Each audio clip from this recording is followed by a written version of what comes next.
નમસ્તે મિત્રો, કેમ છો બધા? આજે તારીખ 24 જાન્યુઆરી 2026 દિવસ છે શનિવાર અને હિન્દી પંચાંગ મુજબ મહાસુદ છઠ છે.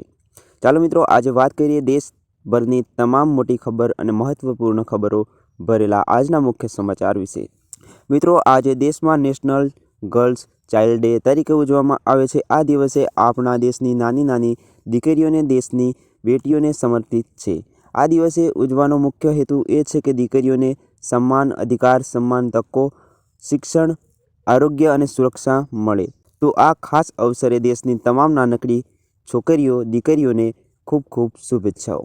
મિત્રો, શું તમને ખબર છે કે 24 જાન્યુઆરીએ જ આ દિવસ કેમ ઉજવવામાં આવે છે? કારણ કે આજના દિવસે વર્ષ 1966માં ભારતની પ્રથમ મહિલા વડાપ્રધાન શ્રીમતી ઇન્દિરા ગાંધીએ વડાપ્રધાન તરીકે શપથ લીધા હતા. આ યાદમાં જ આ દર વર્ષે 24 જાન્યુઆરીએ રાષ્ટ્રીય બાલિકા દિવસ તરીકે ઉજવવામાં આવે છે. મિત્રો, 24 જાન્યુઆરી ભારત માટે અનેક રીતે ઐતિહાસિક અને ગૌરવભર્યો દિવસ છે. કારણ કે વર્ષ 1950માં આજના જ દિવસે જન-ગણ-મન ને ભારતના રાષ્ટ્રગીત તરીકે માન્યતા મળી હતી. આ ઉપરાંત ભારતના પ્રથમ રાષ્ટ્રપતિ ડૉક્ટર રાજેન્દ્ર પ્રસાદે પણ વર્ષ 1950માં જ આજના દિવસે શપથ લીધા હતા.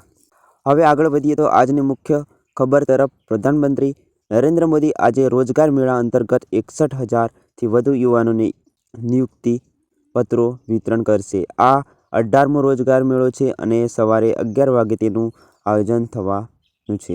હવે વાત કરીએ હવામાન સમાચારની, તો આગામી 36 કલાકમાં ભારે વરસાદ અને આંધી અને વીજળી પડવાની શક્યતા મોસમ વિભાગ દ્વારા ઓરેન્જ એલર્ટ જાહેર કરવામાં આવ્યું છે. 24 અને 25 જાન્યુઆરી દરમિયાન દેશમાં 8 રાજ્યોમાં અતિભારે વરસાદની ચેતવણી આપવામાં આવી છે.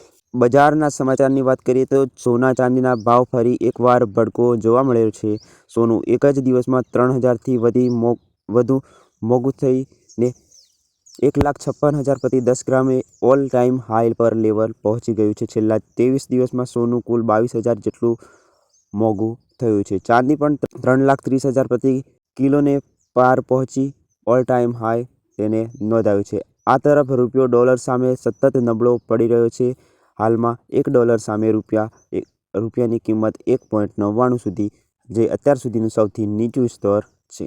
તો વિદેશી રોકાણકારો ભારતીય શેરબજારમાંથી સતત નાણાં ઉપાડી રહ્યા છે. તેના કારણે શેરબજારમાં ભારે વેચવાલી જોવા મળી રહી છે. સેન્સેક્સ 770 પોઈન્ટ ઘટીને 81,538 પર બંધ થયો. માત્ર એક જ દિવસમાં રોકાણકારોએ 21 લાખ કરોડ રૂપિયાનું નુકસાન થયું છે.